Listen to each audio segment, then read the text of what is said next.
Assalamu alaika tsoho, ya kake?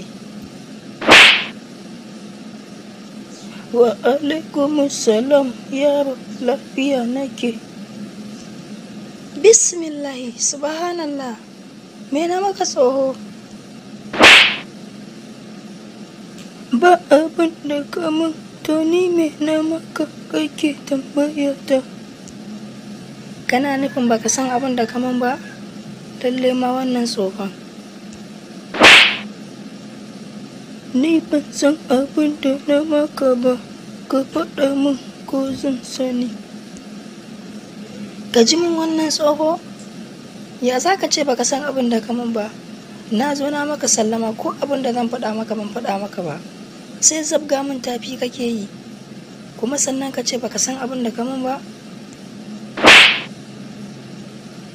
Yaushe na maka tafi, ba na son kalan wannan abin da kuke na 'ya'yan zamani.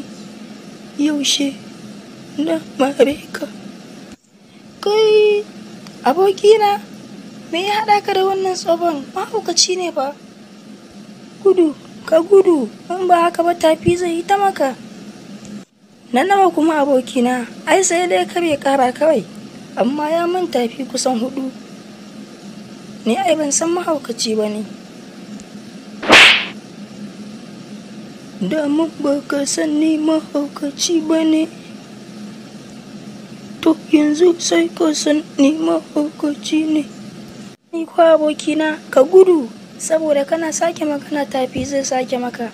Shi haka yake, ko tambayin shi kai abu sai ya ma tafi kafin ya baka amsa. Ba sai ka yi magana ba, ka gudu kawai daga wajen shi.